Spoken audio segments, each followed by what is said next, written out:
What's up, everybody? Welcome back to the 11th Hour Game Channel. My name is AJ Gels. How y'all doing? We are back once more with the weekly show, and what a special weekly show it is. This is the first weekly show of 2020.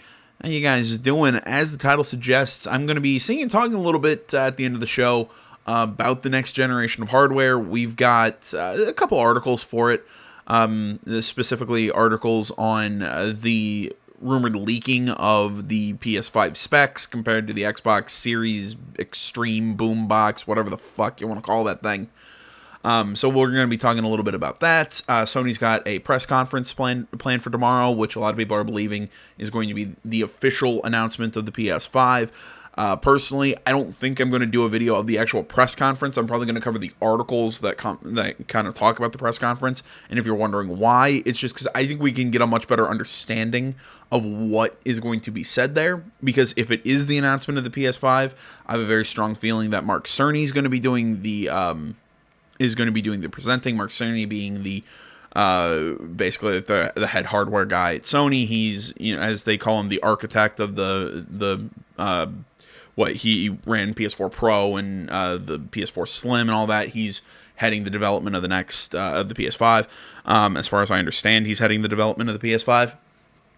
And I still remember when he did the PS4 Pro announcement. He was just, nothing against him. He was very technical. He was very he used a lot of the tech jargon and all that, and I just sat there and like, what the hell is he saying? I had no clue. So it's one of those that it comes down to. I just think it would be a lot easier to understand, and I think I can actually do some commentary when I have it put more into layman's terms through articles and whatnot. So yeah, we'll probably be covering some of that news tomorrow or Tuesday, but don't expect to see one for the actual press conference unless there's something really interesting at the press conference. I will take a look at it, but. Other than that, we got some other articles kind of hanging out before that stuff, and really not much else I want to say other than if you're new to the program, basically what we do here, we read video game news. Sometimes we watch videos. I don't have any videos for you guys this week, but sometimes we watch videos. We basically just sit here, talk about games. That's the long and short of it. There's only one other thing I wanted to say, guys, or bring up, guys, and it's something I'm going to try and do this here, and that is the first video of every month. I want to try and give you guys an idea of what series I have planned for you guys. Not saying that I might not add a surprise or two here or there based on a whim, depending on what my schedule is looking like, but right now I have 2 games planned for January 2020. One of them, Tokyo Mirage Sessions, hashtag FE, or it might be pound. I'm not 100% sure. That it's one of those JRPGs that have a really weird sounding name, but it's, from everything I've heard about the game, it was super popular on the Wii U. It's getting ported over to the Nintendo Switch. The game looks cool. It looks right up my alley. There's some Fire Emblem stuff in the game as well. I'm kind of interested in it. So, and plus I like JRPGs. So we're going to be taking a look at that game. And on the same day, which is January 17th, I believe, we will also be starting Ori and the Blind Forest, just getting ready for Ori and the Will of the Wisps, which I believe comes out in February. So those are the 2 series I have planned for January. Like I said, I might throw in a few other surprises here or there based on what my schedule and how many games I get cleared off my board between now and then, but right now those are the planned games for January. So okay, let's actually hop into the news and what you're here for. I'm not going to stop rambling, but you know what I mean.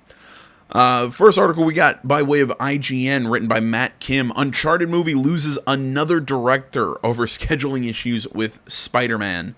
Another director has left Sony's live-action Uncharted film starring Tom Holland as Nathan Drake. Travis Knight is the 6th director to leave the project since plans for the movie were started in 2011. Deadline is reporting that Travis Knight, who previously directed the Transformers spin-off Bumblebee, which I've actually heard really good things about. I've not seen it personally because as much as I love Marky Mark, I really haven't seen a Transformers movie since Mark Wahlberg started taking over. But yeah, I heard really good things about Bumblebee. Let's see, has left the project due to scheduling conflicts. Tom Holland's Spider-Man schedule is forcing the production to crunch on Uncharted, which ultimately cost the studio Knight as the director. Knight is the sixth director to leave the live-action Uncharted movie after Dan Trachtenberg. 10 Cloverfield Lane left in. I hope I'm getting that name right. Left in 2019. Sean Levy, Free Guy in 2018. Seth Gordon from Baywatch in 2015. Neil Berger from Divergent in 2012. And David O. Russell, American Hustle in 2011. Earlier this year, Sony even set up PlayStation Productions, an in-house development studio that would turn PlayStation video games into movies. Uncharted is the first partnership between PlayStation Productions and Sony Pictures. The report says plans for the Uncharted film are unchanged, and Sony will have a new director and release date, while Tom Holland will star as a younger Nathan Drake. Mark Wahlberg is also still attached to play Drake's mentor, Victor Sully Sullivan. Really? Okay. Which is coincidental because Wahlberg was originally slated to play Drake when Russell was still attached as director. I said I love Marky Mark, but I wouldn't put him in this movie. I wouldn't, because I don't think he works as Sully as much as I love Mark Wahlberg. I don't think he works as Sully, and honestly, I get why they're doing the younger Nathan Drake thing. They're trying to set it before the movie so they don't have to deal with any already. Well, I guess they technically do have previously established canon, because that scene from, it was Uncharted 3, where we saw Nate actually meet Sully. We technically do have to deal with some already established canon in the series at that point in time. I don't know. Part of me kind of wishes that they, what was that short? Was it like a 15-minute film that Nathan Fillion did, where he played Nathan Drake? I thought his Nathan Drake was fantastic. I would have loved to see them take Nathan Fillion and have him play a full, do have a full movie as adult Nathan Drake. I don't know, maybe somewhere in the future, but I'd love to see that. This is just my opinion. I also don't have that connection to Tom Holland, mostly because I haven't seen the new Spider-Man movies, and I know, AJ's not seeing. I love Spider-Man. It's just the fact that it's connected to the MCU has made me go, nah, out. Once Holland joined the cast as Nathan Drake, the plans for the live-action movies were that for it to be a prequel that explored how Drake became the treasure-hunting hero he is in the modern video game series. Well, again, we kind of know how he became the Nathan Drake that we know. You know, we know he was we know he was orphaned and all that because of the events that we saw in Uncharted 4. We saw him go to, was it in Spain? I'm trying to remember exactly where the scenes in Uncharted 3 were, because we already knew that he separated from his brother. We knew that he met Sully while he was trying to steal that Nathan Drake's ring and all that. I need to go back and play Uncharted 3 again, apparently, because I can't remember exactly what was going on in that moment. But yeah, I mean, we already know how Nathan became what he is. You just want to further flesh it out with more adventures. Oh, where is I going? The current draft of the screenplay comes from Rafe Judkins and Iron Man writers Art Markham and Matt Holloway. There is no news for a new director or release date yet for the live-action Uncharted film, but for Sony's sake, here's hoping whoever takes the job will stick before Holland ends up playing a regular-aged Nathan Drake. Well, again, if you're going to do that, use Nathan Fillion. I loved him in that little short Uncharted movie that he did. It was great. I'm trying to remember where. I think it's still on YouTube. I go try and find it if you can. It's a really good Uncharted short. Okay, the warm-up video is done. Yes, I threw that in there and just kind of wake up and kind of get a nice little warm-up in here. Let's see here. Square Enix is already developing the next Dragon Quest. Article Chris Carter of Destructoid. Dragon Quest 11 was pretty fantastic and sold fairly well too. You know what that means? Sequels. Personally, love Dragon Quest 11. I wasn't even really a big Dragon Quest guy, but Dragon Quest 11 I really loved. I mean, there have been way more than 11 Dragon Quest games to date, so you already knew Square Enix wouldn't pass up the opportunity to expand the massive series further, but thanks to a tweet from franchise creator Yuji Horii, we have a bit more of info on how the next chapter is going to play out. In a New Year celebration message, Horii confirms that Dragon Quest XII is in production and has been for an indeterminate amount of time in 2019. He also confirms that the launch of Dragon Quest XI and the mobile game Dragon Quest Walk have gone well, in addition to the announcement of the new Adventures of Dai anime series. Horii also reminisces on the 33 years that have passed since the series began and how amazing it is that he's still in charge of it. It's a rarity of for sure. History would dictate that he would have kickstarted his Dragon Quest, but totally not Dragon Quest game 4 years ago. Maybe it would have come out by now to a mixed response with delayed physical reward shipments and not quite right visual style 5 years ago or so Kickstarter projects. Either way, I'm glad Horii is still at it, even if he does comment that he isn't sure how much longer he can do this. Whether he does decide to hang it up, he's earned it. No, like I said, I really loved Dragon Quest XI. The Dragon Quest games is an interesting series. I know so many people love them. They're a quintessential JRPG series. It's like I said, they just never really connected with me. And I've played a few of them over the years, but 11 really did it for me. I loved the visual presentation, the music was great. I love the battle system, and I think for more than anything, it's the art. I absolutely love the art style of the game. It's so pretty and so cartoonish, but at the same time serious. It just there was something at Dragon Quest XI. It's like I said, it was still Dragon Quest, but it hit all the notes that I wanted to see out of a JRPG. I absolutely loved it. I wish I had more to say about this topic, but like I said, we had a couple quick hitters to start before we really get into our main topics. Moving on to an article in Games Radar written by probably the journalist with my favorite name ever, Jordan Gerblick. Respawn CEO is rebranding DICE LA in leadership role, plans to make new original game. I want to know, one, why is original in quotes, and two, as I said on Twitter when I saw this article, really EA is interested in making those? Who the hell knew? Respawn's co-founder and CEO Vince Zampella is taking over DICE LA with plans to rebrand the studio and start work on a new game. A report by the LA Times says that under Zampella's charge, DICE LA will likely adopt a new name by the time their original unannounced game releases.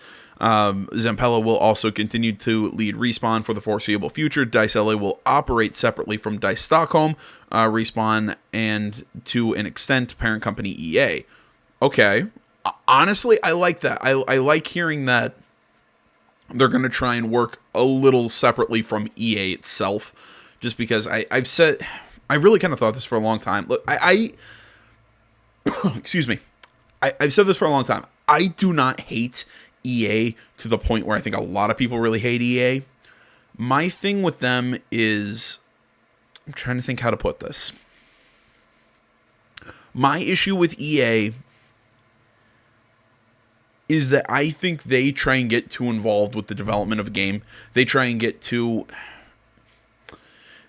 find a way to force in microtransactions. They find a way to push in extra transactions. And look, I've always said, I understand the reason of microtransactions. I understand the loot box thing. I've understood all that stuff. I understand what they're trying to do. They're trying to make money after the launch of a game, and I understand why. It's because they're trying to make money in the time in between games. They're trying to do.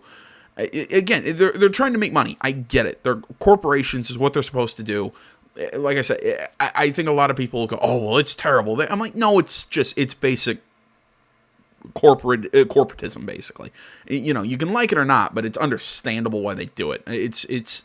I don't hate them for it. There are other things I hate for the fact, more like the fact that they put out, in my opinion, they've put out substandard to shit games as of lately. That's my biggest problem with EA. So the fact that they're kind of not separating, but, kind of acting independently from EA as a whole, I think can only help them. That's what I'm trying to get at here. Zampella plans to lead Dice LA into a brand all of its own, complete with a new image and original content. Quote, "We want people to say this is a destination you can go and make new content." I think they've kind of gotten the branding that they are the support studio for Dice Stockholm. I think rebranding is important for showing people, hey, come work here. We're going to do something we're going to do some amazing things. End quote. Zampella explained. When EA shut down Danger Close Studio in 2013, they brought over several of the defunct studio's former developers and former Dice LA, which has primarily operated as an extension of the Stockholm-based Dice. With Zampella taking over, EA Chief Studio Officer Laura Meal says Dice LA will embark on a new creative direction. Quote, "I think under Vince's leadership, the expectation is to have them work on and create a game of their own," Meal said, "and I generally believe that he is going to help guide them creatively. He's going to help them further fortify and build out their talent, and their team. I think we're going to have a really strong studio out of our Los Angeles location. They can go from a support team to a full standalone studio to create a new game offering," end quote. Zampella says that the release of Star Wars Jedi Fallen Order freed up his schedule and allowed him to work with EA as Dice LA's new studio head. Quote, "Now that Fallen Order's done and out there, it's okay, what's next," end quote, said Zampella. And to that end, when we know, you'll know. Honestly, if this was before, if this was before Jedi Fallen Order and before I started playing Apex Legends, if you told me that Zampella was moving, I'd be going, okay. I wouldn't really care, because it's some of those studios within EA, because again, what's DICE responsible for, really, other than what? DICE was in charge of Battlefront 2, which I could not give two shits about. They were in charge of... Isn't DICE in charge of a lot of the Battlefield games, which are hit and miss to me? And I really wouldn't have cared. And that was back when, honestly, I wasn't a big fan of Apex, and now I actually am. I really do enjoy Apex Legends. To me, it's kind of like League of Legends. It's just fun to go in and play a few matches when I got some time. I do enjoy it. But yeah, now that both of those are out and I've played them and I enjoy them, I'm like, okay, I think you can do some good at the studio, and I really do hope that whatever this original game is, it's like I said, especially now hearing that they're going to kind of act a little more independently from EA, gives me some hope.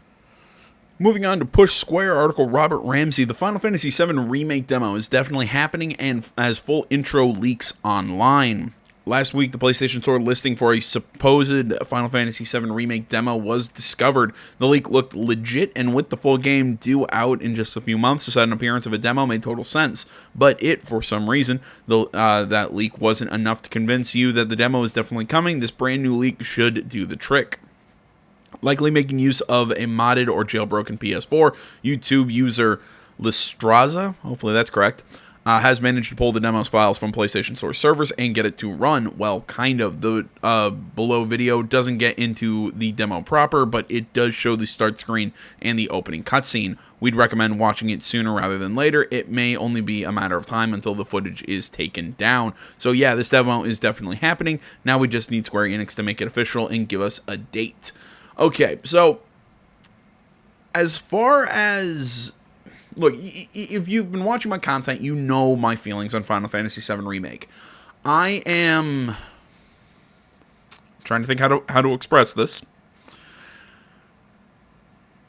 I am hopefully unenthusiastic, if that makes sense. It's just, no matter how much I see in it, I love JRPGs. I like Final Fantasy. I know Final Fantasy VII is one of the most beloved Final Fantasy games. I should love the idea of this game. I just cannot get behind it. I just can't. And again, maybe it's because to me, Final Fantasy VII doesn't have that connection. Because I never played the original. And I know, everybody started freaking out. I never played the original. It was before it came out before I really started getting into video games and everything. So yeah, I'm interested in the sequel or the remake. I'm just gonna call it Final Fantasy VII. I'm not gonna call it Final Fantasy VII Remake because that's a pain in the ass. But I'm definitely interested in the game. I want to see it. I am still sad that they took out the turn-based combat just because I'm a nerd for turn-based combat, but I am very interested in this game. It's just hopefully that this demo can finally sell it to me, because every time I see the game I'm like, looks cool, sure, I'll play it, and that's where it ends. I can't get any hype up inside of me for this game, but now hopefully this demo will really get me. Because I mean, I love the character design. I love the new Aerith. I love Cloud. Tifa's still pretty hot. That's my description of her. Yeah, it's like I said, I'm just so unenthusiastic about this game, and I want something to make me excited. Hopefully this demo will do it. Okay, moving on to our main topic of discussion here. PS5 Specs Leak sends the web into a frenzy. Article Sammy Barker of Push Square. I don't know why I couldn't come up with the name of this article. Let's see here. There's been an explosion of enthusiast forums over the festive period as potential PlayStation 5 specifications have leaked. The source, excuse me, seems to stem from GitHub, where an AMD employee stored internal testing data from a variety of in-progress projects. Sorry. Jeez. In-progress projects. These have since been confirmed as accurate by Digital Foundry, though could be outdated. So, what do they reveal? Well, allegedly, the next-gen device will sport a CPU featuring 8 Zen 2 cores and a GPU boasting 36 custom Navi compute units and 2000, I'm going with megahertz. It'll also feature GDDR6 memory clocked at double the speed of the PS4 Pro. According to calculations, this pits the machine at 9.2 teraflops. The interesting thing about this leak, assuming it's all accurate, is that it sounds like the Xbox Series X will turn in even more impressive specs, a reported 12.2 teraflops, which does not mean a whole hell of a lot to me. If somebody can explain what a teraflop is, much appreciated. This is contrary to the rumors we've heard in the past, where speculation has suggested that both boxes are identical, with some insiders even giving the PS5 the edge. One theory being posited is that Microsoft's next console is targeting serious hardcore gamers and will have a premium price point attached. Sony's system, on the other hand, sounds a bit more grounded and is much more likely to hit the all-important $399 price point. There's also speculation that there will be a cheaper, less powerful Xbox Series X alternative for the cost-conscious consumers. Ultimately, we're going to have to wait and see until the official details are out in the open. There's much more much more analysis and speculation from Digital Foundry through the link, but the site ultimately concludes that we'll need to hold out for an official information as well. The good news is that we shouldn't have to wait too long, as the PS5 will be on store shelves this time next year. Okay, so let's look at a few of the scenarios, because this is I talked a little bit about this in a Death Stranding video that I did. I think it's one of my more recent ones. I'm sorry, I'm trying to gather my thoughts here, and I'm trying to think which situation I want to talk about first. Do I want to talk about if the PS5 is lower powered, or okay, let's start with under the assumption that these are just rumors and that this is bullshit, that they are actually equal. Okay, if they're equal, it's all going to come down to price point, and what games are going to come out, what games are going to be out at launch. I know a lot of people try and argue, oh, exclusives don't sell consoles, man, and oh, launch titles don't sell consoles, man. Looking at you, Ryan McCaffrey. I follow him on Twitter because I like his takes on Xbox stuff, but he's part of that movement, kind of like Corey Balrog, the guy, I believe he was the head producer of the new God of War for Sony, who try and push this. Oh, we should have this exclusiveless world, and no game should be an exclusive to one console or the other. And that's when I sit here and go, then why do we have two consoles?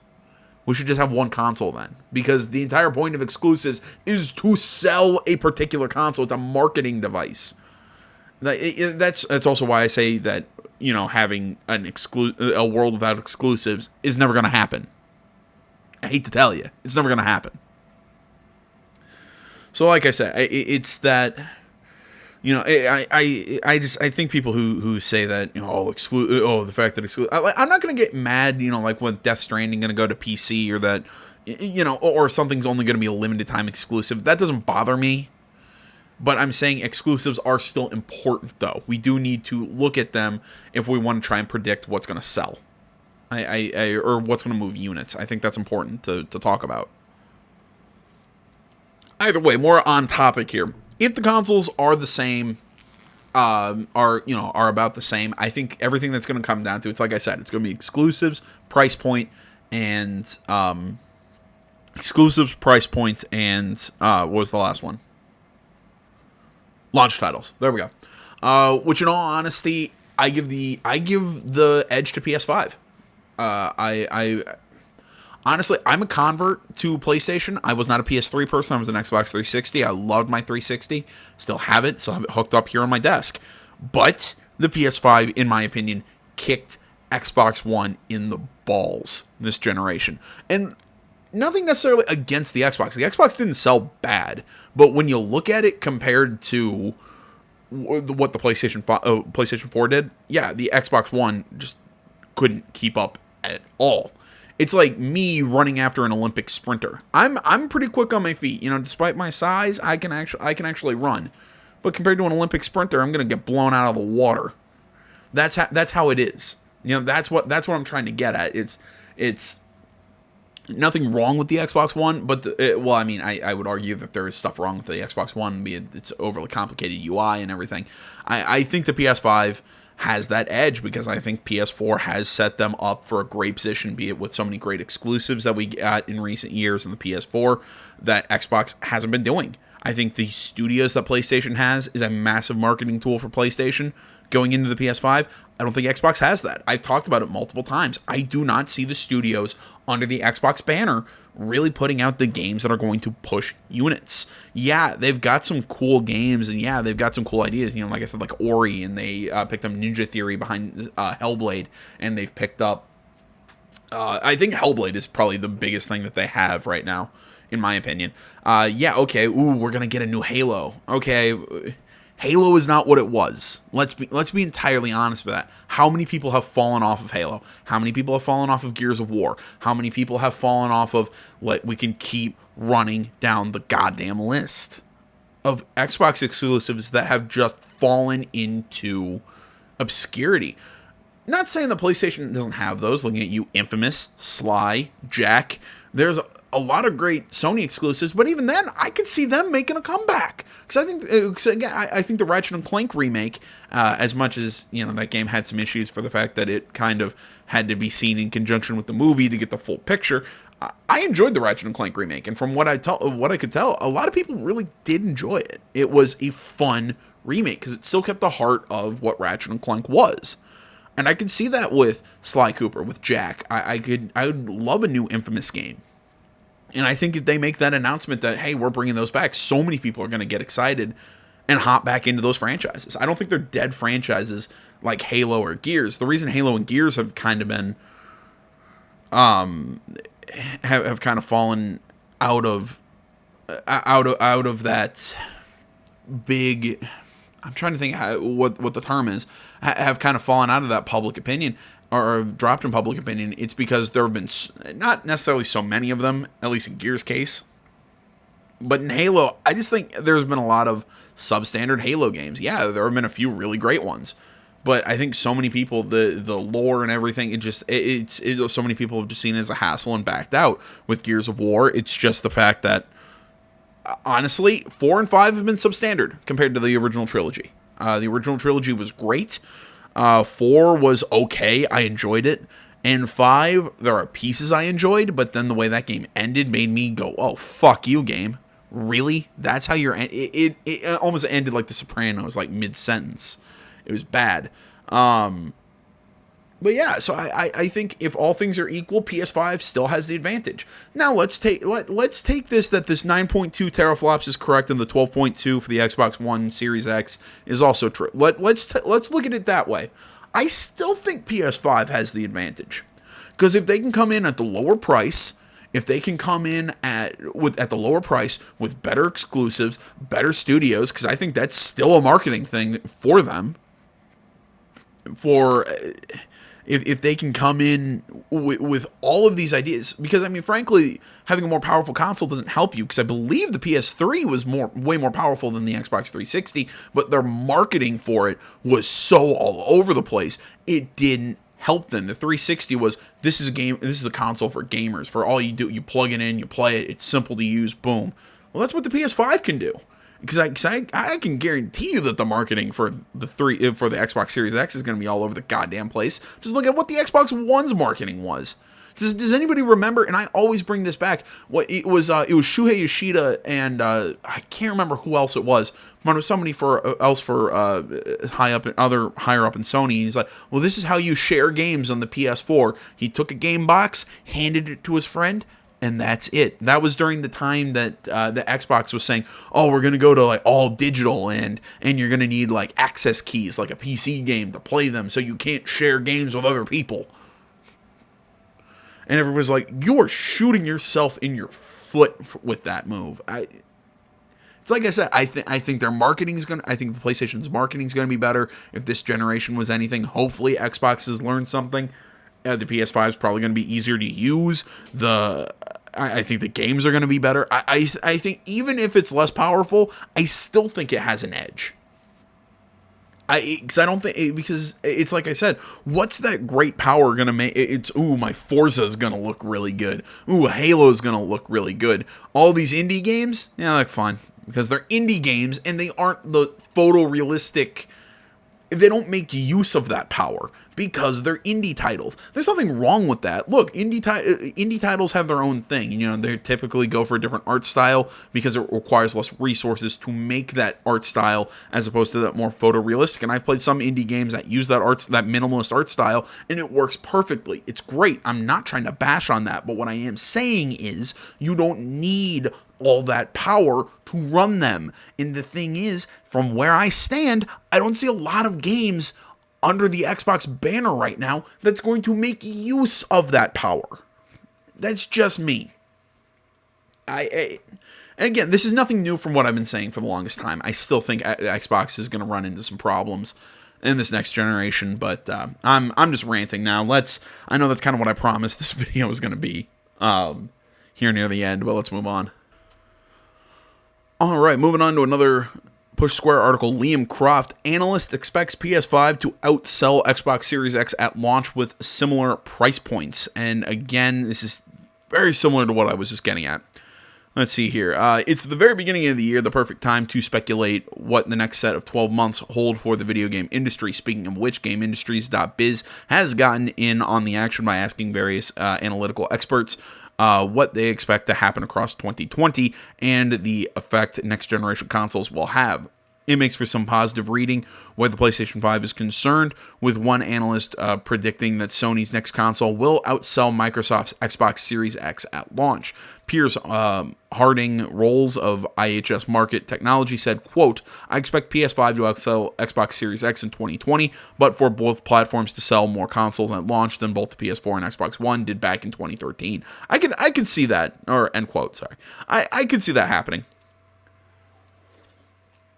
I could see both selling more, and mostly because I see video games, the more and more time passes, the wider the main core of video game players are. And for what I mean by back in the day, it was seen as something for kids. As we were getting older, okay, it's kids and teenagers. Now it's kids and young adults. I mean, even right now, it's more kids to just adults, period. Even people in their 30s and 40s are really becoming hardcore gamers. And I'm speaking averages. I know that there's even people older than in their 40s who are still hardcore gamers, but you get what I'm trying to get at here. I'm talking about the main core audience. And with that age comes more disposable income. So I can definitely see that Xbox One and PS4 will both outsell at launch what the PS5 or what the PS4 and the Xbox One did. So I can definitely see that. Harding Rolls then goes on to state that he expects both systems to hit the market at a similar price point, which is most likely going to surpass $399. Microsoft is rumored to be planning a cheaper version of its next generation system, something more in line with the specs of an Xbox One X, but the analyst doesn't believe that Sony will follow suit. Quote, I don't expect Sony to follow this product strategy at launch, so this approach would give Xbox more go-to-market flexibility, although it would also add complexity around marketing and consumer education, end quote. And again, it's like I said, I think Sony's just going to keep it simple. Hey, this, what is it? It's always your place to play, or whatever the Sony underline all their commercials is. It's basically, hey, we've got a shitload of great games. Here you go, play them. It's an easy to use console. It's cheap. It's you get plenty of bang for your buck. Play it here on PlayStation. I think it's like I said. I think it's like he said. I think the complexity of the marketing and, as he said, consumer education, I think will hurt Xbox. I think that's a great way to put it. He's a man worth paying attention to as well. Pierce Harding-Rolls made a set of predictions for 2019 with GameIndustries.biz at this point last year too, getting just one of 11 expectations wrong. Of course, these are just the thoughts of a single person, but it is becoming clearer and clearer that Sony is setting up the PS5 for a huge amount of success. Roll on that PlayStation meeting. We can only watch the YouTube announcement of the 2013 version a handful more times. No, it's like I said, I definitely see the PS5 outselling the Xbox. I really do. I even with it being lower powered or being at the same specs, I still give PS5 the edge. All right, guys, on to our final article here. Did Sony just tease the PS5 reveal at its CES 2020 press conference next week? Article Robert Ramsey. Let's see here. This is a tricky one. Sony's website has been updated with a teaser for its CES 2020 press conference, which is taking place on Monday, 6th of January, 2020. The website reads, "The future is coming." Ominous.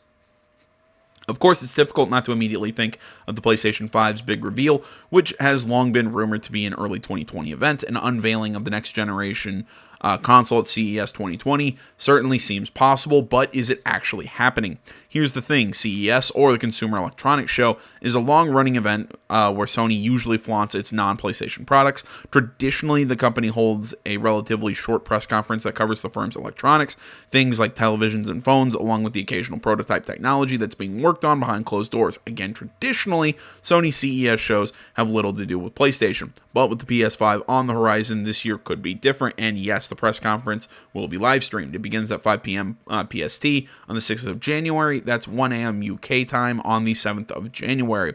So could this be the big PS5 reveal? We're not totally convinced given Sony's history at CES, but the company's approach with regards to the PS5 thus far has been different to say the least. We'll know for sure soon enough. Yeah, I do think that it's time they make the official announcement.